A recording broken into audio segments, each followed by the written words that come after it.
Al, it's been quite a while since we last talked about this game, but we have new content to technically talk about now Yep, we sure do. because that's a thing. Oh boy. Messy. Oh boy. Messy indeed. Hello, welcome to this week's episode of the seasonal anime checkup OVA. It's a podcast where we have conversations about video games, anime, and manga. Hello, I'm Jared, joined as always by Doc Al and Ladium. Hello. This is episode 337, and I played through Final Fantasy 15 for some reason. You did? Yeah, For some reason. yeah. Even though I told you it was bad. I mean, it was free. It was free. I had you along for the ride, which made it a little bit better. Yep. But that sure was a video game that you can tell had a 10-year development cycle. And this is So, after you played Pocket Edition too, yeah, I love to suffer, apparently. apparently. But yeah, I mean, we've talked about this game previously. We talked about it on episode 75, where we talked about you playing through the game originally. It's so long ago. That is. We talked about it on episode 93, where I played through Pocket Edition. Or if you want to go way back into the archives, we talked about a demo disc of it, or one of the demos of it, on episode 3. Jesus Christ. Final Fantasy 15 has been around for a long time in our podcast. I mean, it took a while for the game to come out, so. No, you're right. You're right. It came out like right around when we were getting really going with the podcast. Mm-hmm. So yeah, I mean, we've talked about this game a lot. Uh-huh. So we don't need to go down those rabbit holes and like rehash those arguments and all that sort of stuff. If you want to hear all that, those episodes are out there. All you have to know is Final Fantasy 15 is still bad. Yeah. Yeah. But the big thing I think we did in this playthrough is that we went through the DLCs that come with the Royal Edition, which is the first 3 that they put out. Mm-hmm. There's a 4th one that I would have had to pay money for, and I didn't really feel like paying money for it. So let's be Nope. real. Nope. So we didn't play that one. No, so we played through the Gladio, the Prompto, and the Ignis DLCs. Got all that content, Mm-hmm. and now we can talk about them because Mm-hmm. they are different things. They try and do different things than the main game in particular. Because you're playing as each of the other dudes in your party, so you have different combat styles, and these are different stories that they are going to tell because it's parts of the game where you had members just go off and do their own thing for whatever reason. So Mm-hmm. we have to tell the story of that. Before we dive into all of that, though, let's talk about the development of this DLC stuff because there is obviously weird things that happened with this, of course. Yep. Both free and paid DLC was planned as early as April 2016, with paid DLC being a necessity due to production costs. Oh boy. Oh boy. Plans for DLC content were finalized by June of that year, with a small team working on it while the main game was completed.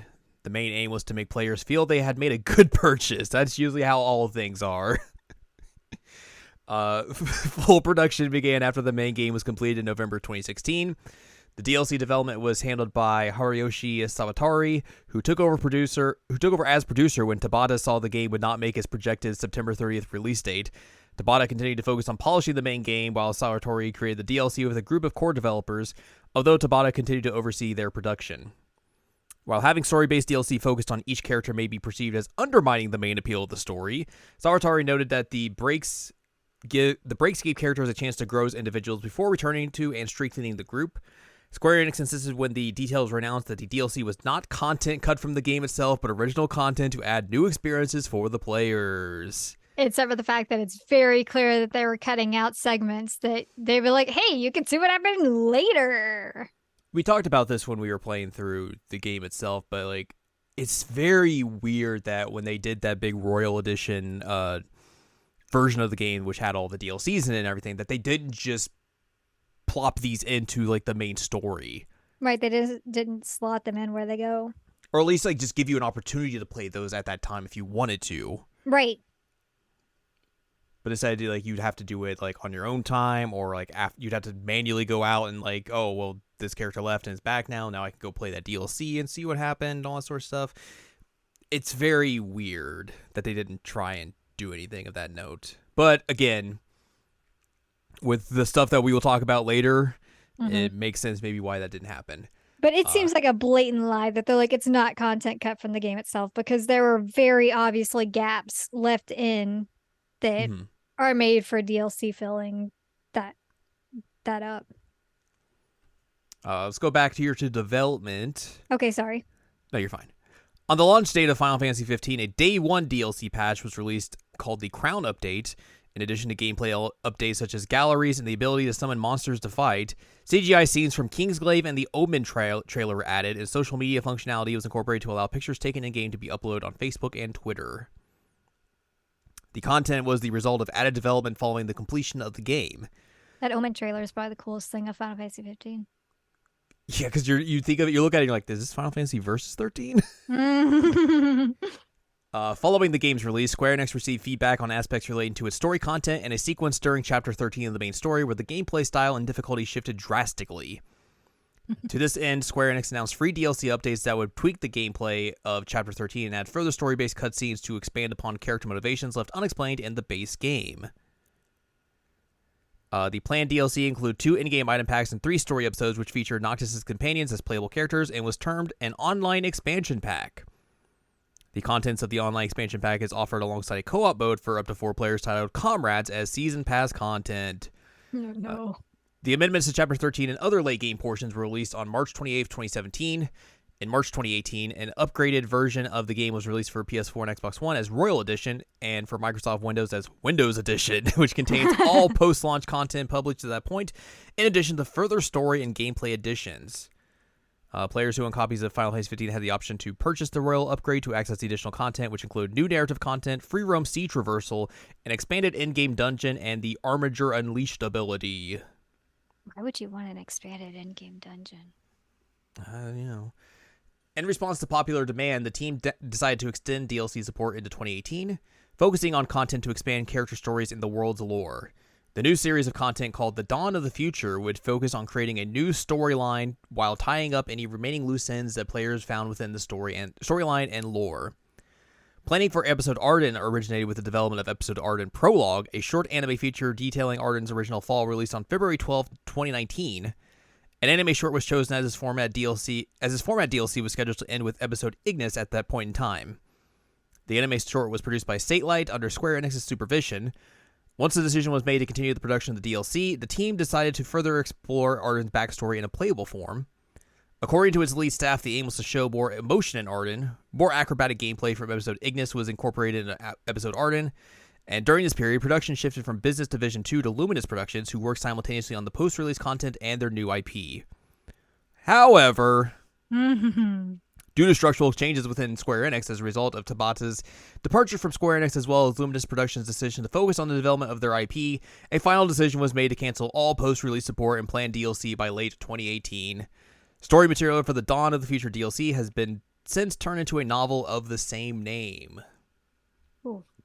So, of course, if you want to read up what they were going to do with DLC, it's all in a book. I just checked the Wikipedia for that before we started recording, and it seems like also a giant mess. Yeah. Yeah. I mean, we can read a little bit about this as well because it kind of ties into all this. The DLC's main theme was Grand Finale, with the aim being to provide a happy ending for the characters. The dark tone and exposition of Episode Arden was intended to contrast with the lighter tone of Episode Arena and the last 2 episodes. The scenario draft written by the DLC's narrative director Toru Osanai was completed by March 2018. Each episode was being handled by different writers. Episode Arden and Episode Aranea was being written by Koichiro Ito, who had worked on the playable teaser PT, while Episode Luna was being co-written by Osane, Tomoyoshi Nagai, and Yuichiro Takeda. Takeda, known for his work on the Xenoblade series, was also writing the scenario for Episode Noctis. Which again feels like a weird... It feels like a weird thing because like the writing in this game in general just felt very patched together and like it had been... A lot of people had their hands on it. Yeah. So it feels weird to like do that again with just like a bunch of different DLCs. Just like here's a bunch of people writing these. Yep. Yeah, it seems like, I mean, sometimes you have too many cooks in the kitchen. And I think that Mm-hmm. that's a lot of what Final Fantasy 15 is generally is too many cooks in the kitchen.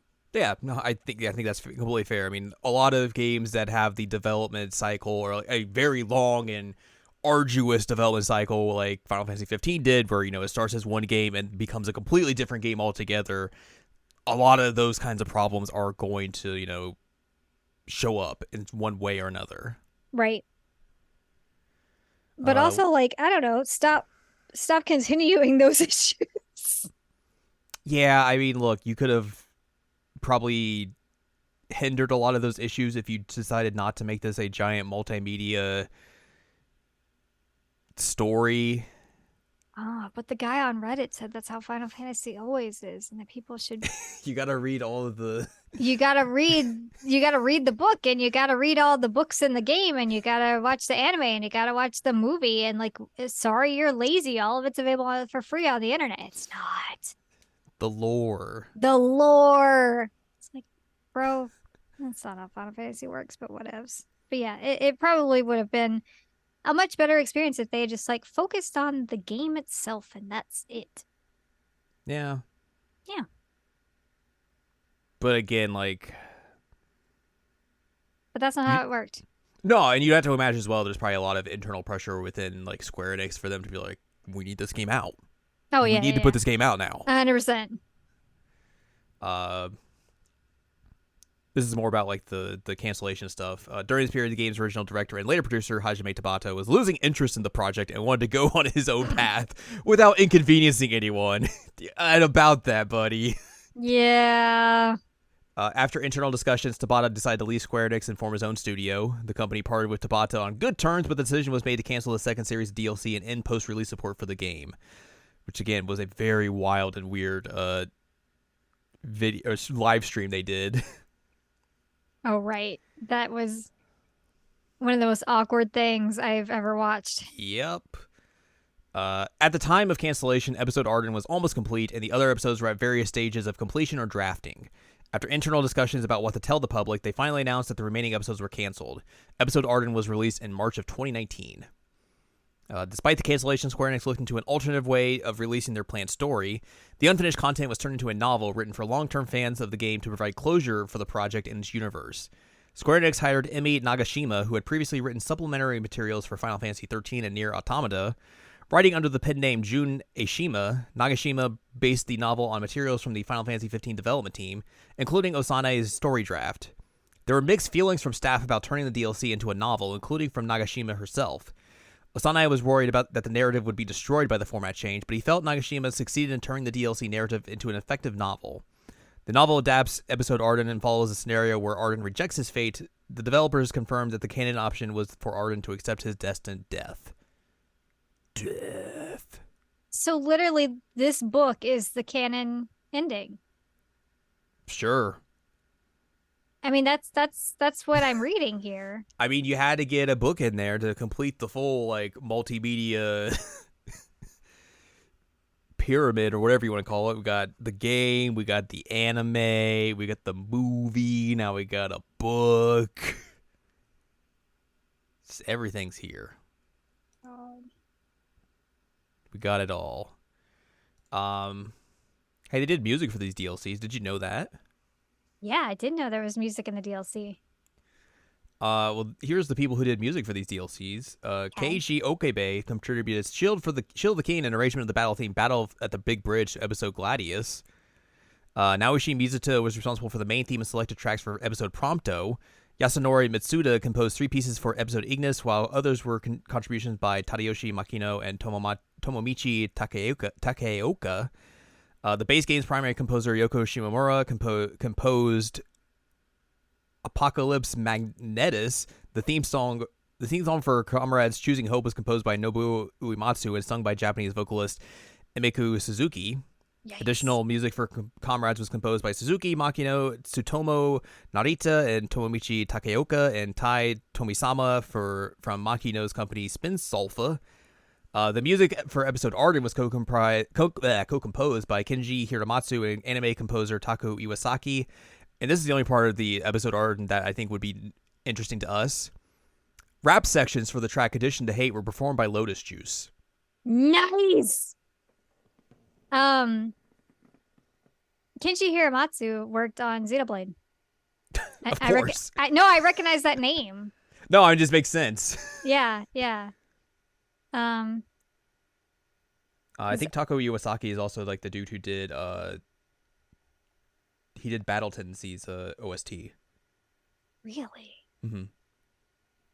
So it's just Xenoblade cross JoJo for episode Arden's music, and Lotus Juice is also there. And Lotus Juice is also there. He's there for the Battle Tendency stuff as well, so it makes sense. Yeah. Well, now I'm interested to hear this Condition to Hate song. I'm gonna have to like look that up. Reviews for these DLCs were not good. What? This does not have a number for episode Ignis, but on Metacritic, episode Gladiolus on PS4 got a 59 out of 100. Prompto got a 65 out of 100, and Arden got a 60 out of 100. Not great. Not great. Not great. Also, so yeah. We were talking about the music for a second. I watched you do the entirety of episode Gladiolus. I did not hear a remix of Battle of the Big Bridge. It had to have been at that final boss fight. It had to have, but I love that song. You would think I would have picked that up. I also just didn't pay that much attention. I was focusing on the fight. You know, clearly gotta focus up. Get ready. Yeah, I don't remember really hearing it that much either, but it could have just been weird audio mixing or something. I was like, how much do you change it so that I didn't recognize it? Anyway, sorry. Yeah, let's talk about these DLCs. Okay. I think two of them are interesting. One of them is just there. Yeah. One of them has a nonsensical ending. Yeah, you're not wrong. It's very weird. But yeah, let's talk about the Gladio one first. He goes off on a little pilgrimage to test his strength against Gilgamesh. Woo! Hangs out with Core. Yeah, he hangs out with Core, who also had done this trial but failed. And now Gladio's here. He wants to try it and get stronger so he can protect Noctis, essentially. Yep. It's a very straightforward, it's a combat-focused DLC. The story is just whatever. Yeah. And, I mean, it's Gladio. He's like he's the least likable main party member, so it's just automatically all kind of just like, eh.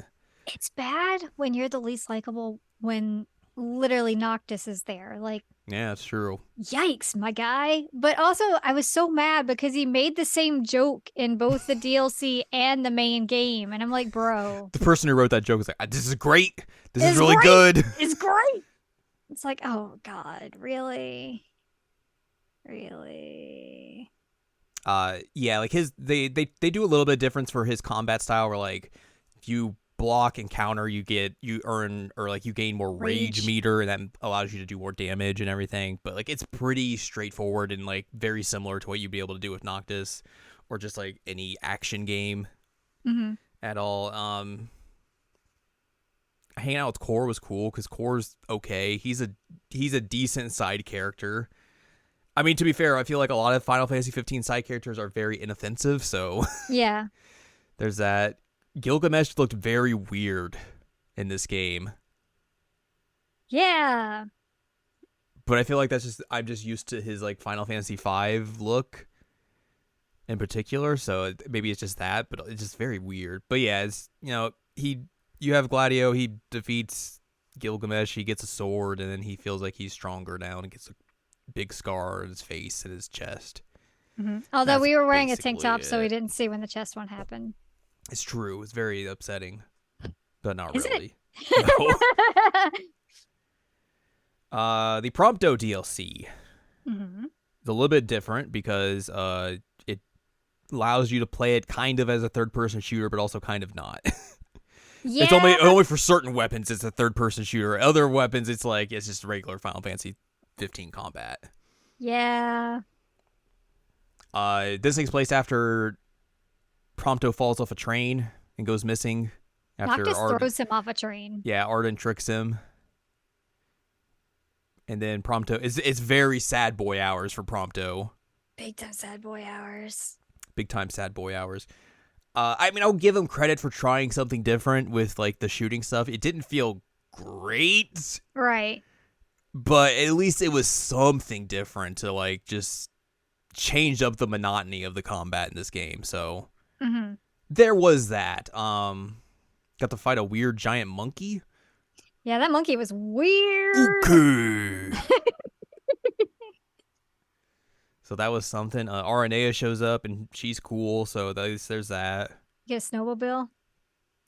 There's a whole thing with the snowmobile where like you could do side quests to like level it up and make it better, but it's just like there's no reason at all There's no to reason do to do it. The only reason to do it is just to pad out the DLC to make it last longer. Yep. That's it. Which is also interesting because like the Gladio one had like nothing of that sort. There was like no side content in that. Nope. But yeah, there's like little side content in this to upgrade your snowmobile if you want to do that.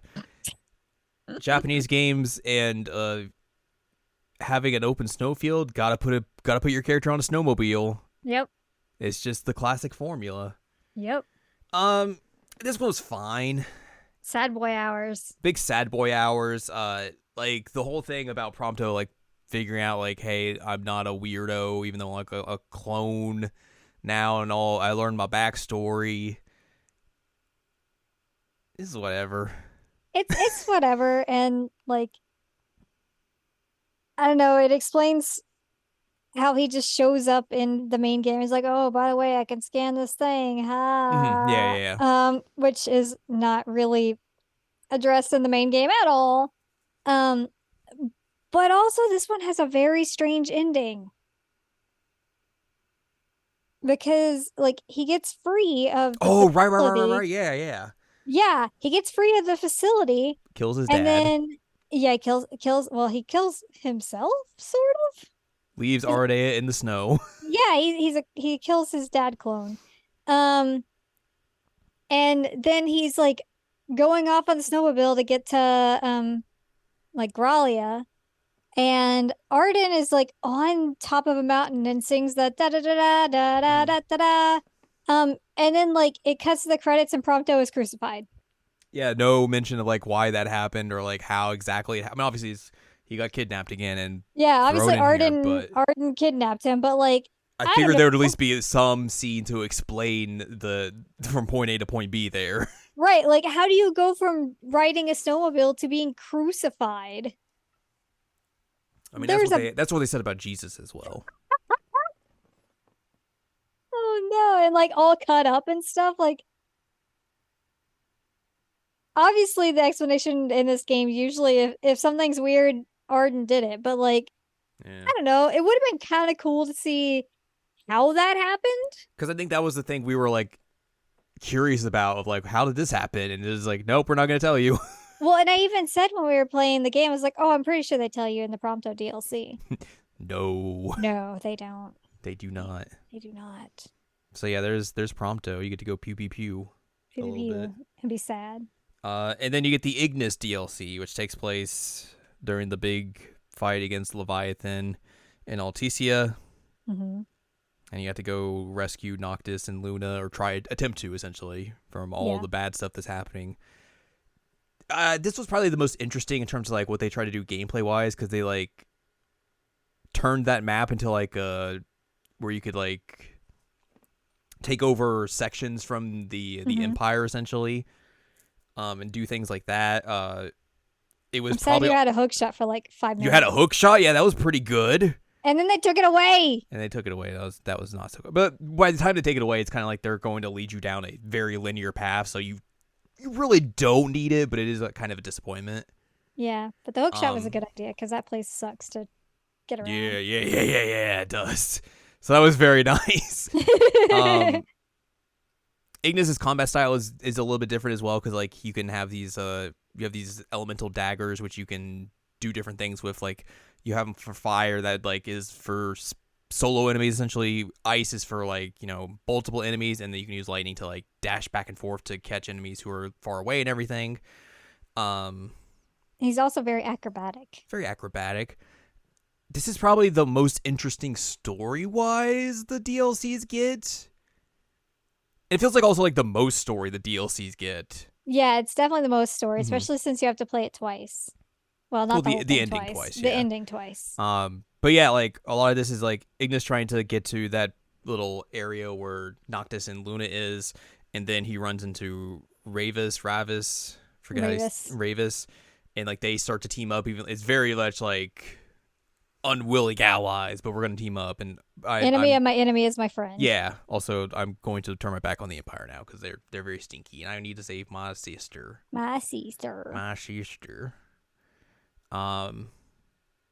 Which I thought was interesting.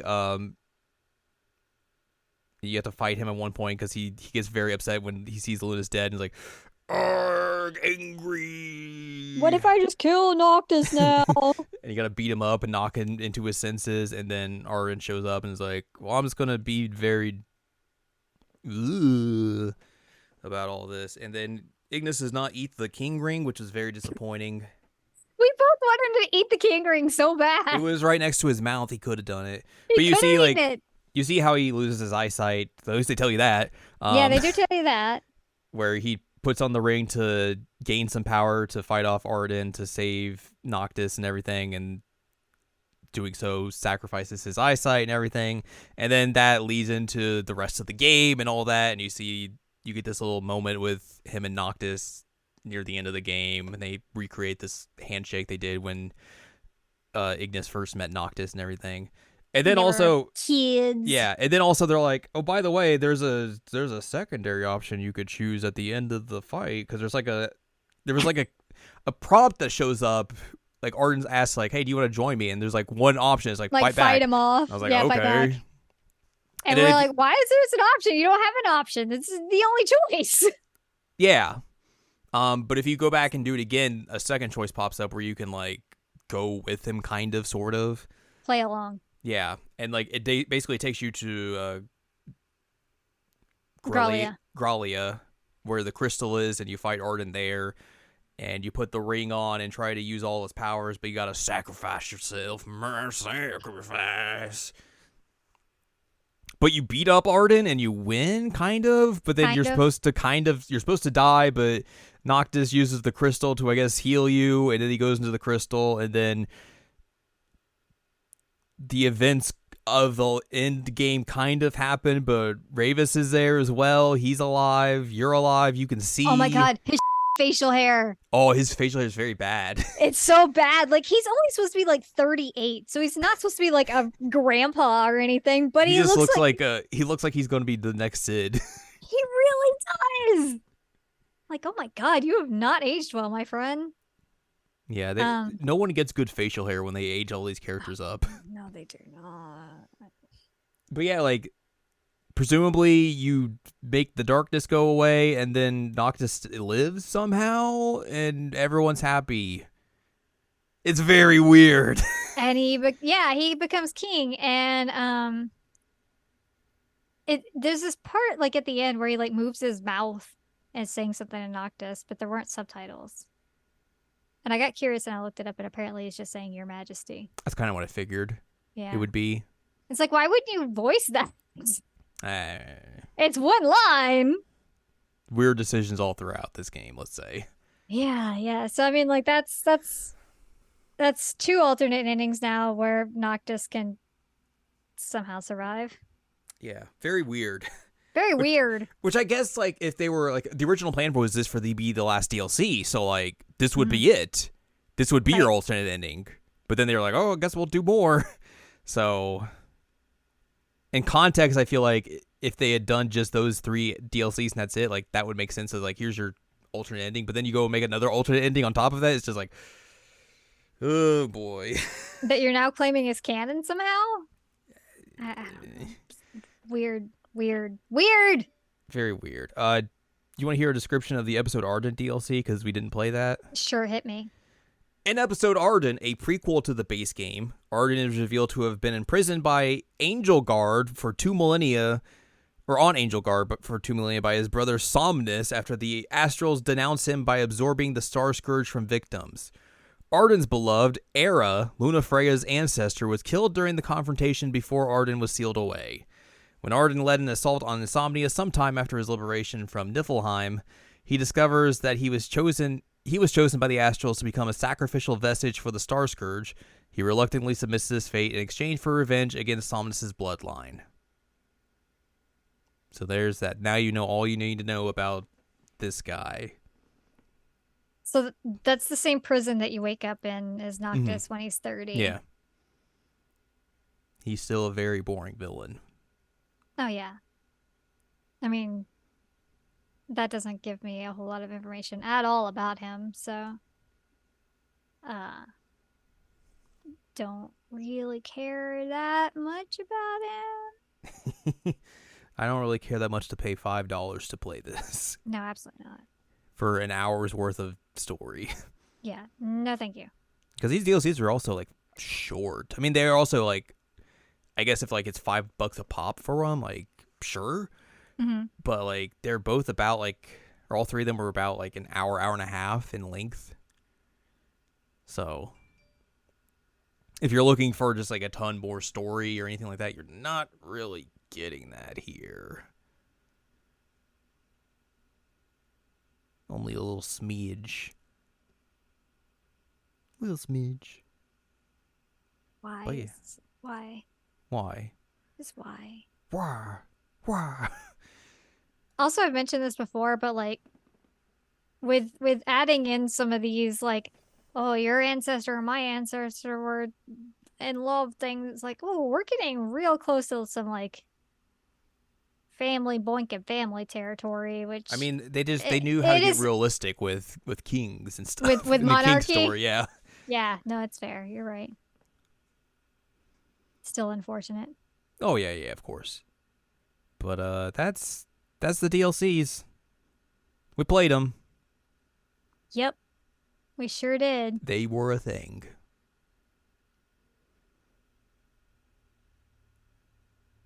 And hey, they were free, so I guess I didn't lose money out on this. Yeah, you didn't actually pay for it. Like I paid for Final Fantasy 15. Actually, I didn't. My brother did. Oh well. Yay. Yay. But yeah, that's it. I'm assuming that is the last time we will probably talk about Final Fantasy 15 in this kind of context. God, we can only hope, right? Unless one of us decides to be a sicko and read that book, but God, I hope not. Oh man. I don't want either of us to go through that. Suffer. Neither of us deserve that. We deserve better. No, you're right. But yeah, that's it. That's it for this episode. That's it for DLC. That's it for Final Fantasy 15. It can go take a nap now. Take a nap. Go to bed. Go to bed. Put it to rest. Go to bed. But yeah, that's it for this week's episode. So if you'd like more from us, head on over to seasonalanimecheckup.com or sac.cool. It's where you can find past episodes of this podcast and other podcasts like Jared and Now Watch. You can also find columns and reviews on the site as well. If you'd like more from Anladium, go to anladium.com. She's got columns and reviews. You can follow us on Twitter and TikTok at Anime Checkup. You can buy our books, One Shiny Moment, A Critical Analysis of Love Life, Sunshine, Hot Tubs, and Pac-Man on Amazon.com. And you can support us on Patreon, patreon.com/SACOVA. Buy us a slice of pizza, get access to unedited versions of the podcast early and a whole wealth of bonus content as well. Next week we'll talk a lot about unannounced video games and what's being shown for the first time and the second time and the third time or however many times it's been shown at this point, because a lot of the video game announcement stuff's going to be happening. By the time you hear this, stuff will be happening, and then through the weekend, stuff will be happening. So, presumably next week, we will be discussing the Summer Games Fest, Ubisoft, Xbox, Capcom's got a thing. Mm-hmm. I think that's about all we will be talking about. Unless someone else decides, like, at the last minute, hey, by the way, we're coming in. we're coming in last second. Oh no. But yeah, presumably that's what we'll talk about, because that'll still be a lot of stuff to talk about. Yeah, we'll dive into more games that have been announced and everything. So look forward to that next week.